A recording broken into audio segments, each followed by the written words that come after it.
Thank you for flying. Wow. I hope there are no snakes on that plane, my friend. That you know what?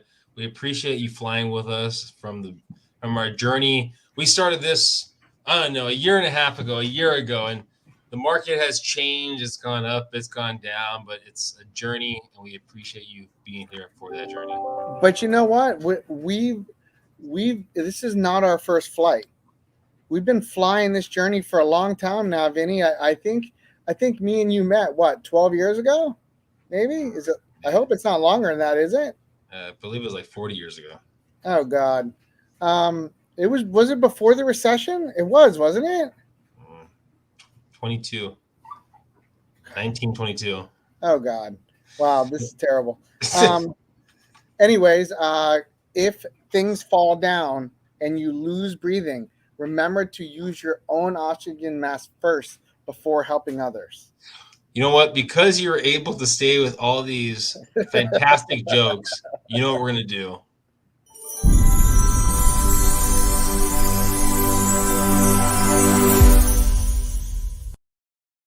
Wow. We're going to And give you the wait, chance to win $50. Walt Disney? Oh, you're gonna sue Vinny for his taking of his intro?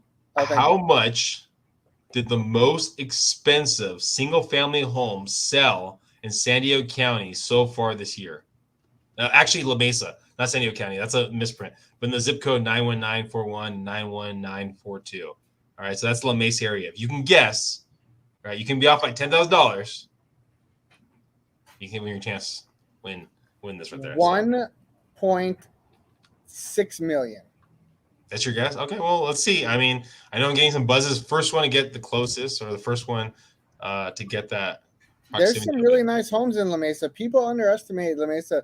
They think it's just this nice downtown drag with a great car show and fun restaurants, and not as out of control as PB on Garnett. And they'd be correct. La Mesa's really come Well, a long way, my friend. Mount Helix. All I'm gonna say is Mount Helix, Mount Helix, Mount Helix, in La Mesa. So let's jump in Oh, so I to just the. got ruined. So now we're going to be at 2.8 million. Hey, you know what? All I'm saying is Mount Helix. I'm not trying to give out too many clues. All right, active properties. Wow, that number just keeps on trickling down. Active properties is trickling down, and pending properties is not trickling down as much yet. That could change. I mean, as less people are getting under contract.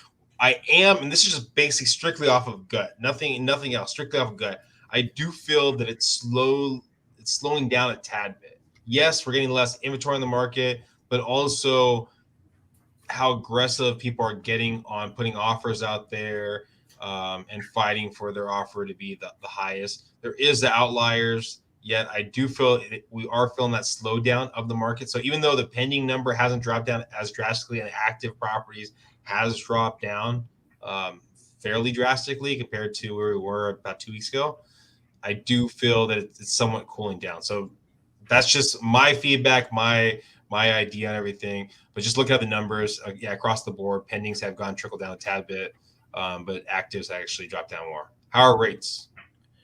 Well, things have not been Oh, good, let me actually. let Think, me jump into this real fast. Yes, it's a seasonal slowdown. I mean, that's usually what happens is a seasonal slowdown. The thing is that the pendings haven't gone down as drastically as the actives. Last year, what happened was, and you probably talked about this the last couple of episodes, was that we had such a pent up demand last year. So even though less properties were hitting the market, it actually drove prices upwards because we had less inventory and we had that pent up demand that really made the market go crazy. We're not seeing that right now, but yes, to answer your question, there is a big factor into the seasonal. Okay, sorry. Also, Emmanuel, just so you know, and for those of you who want to know, some of you sometimes ask, "Go, wow, closing costs cost X amount of dollars. When's the best month to close on a house?" I'm glad you asked that. So actually, it's October and November. Those are your two best months to close on houses, Hmm. and that's because property taxes and impound rates are at their lowest. So for I think what I get 5,000 emails about this. Yes, for I those know. of you who want to know, October, November is your cheapest months to close on a house. So for those of you who are lucky enough to get into escrow under that time, it's a great time to get in. Anyways, to circle back, Vinny, so you asked me about interest rates. Well, as my shirt says, good. If you want to ask me about rates, they have not been good. We also had a price deterioration yesterday, not good. We still have the Fed talking about their announcements that's going to come out pretty soon. We're itching towards November. The Fed did come out and say that they were not happy about what they think GDP is going to come out at 0.5% when they were trying to estimate it at 6%. So we're a little bit off.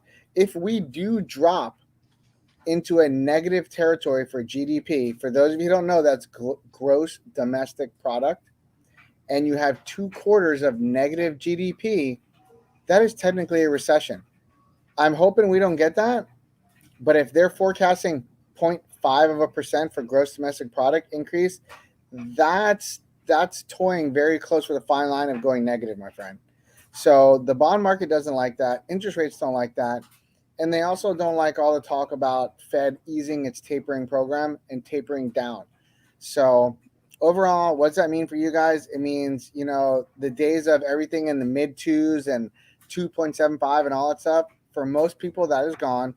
FHA and VA still your best price products. But overall, everything else is mainly up in the 3% area.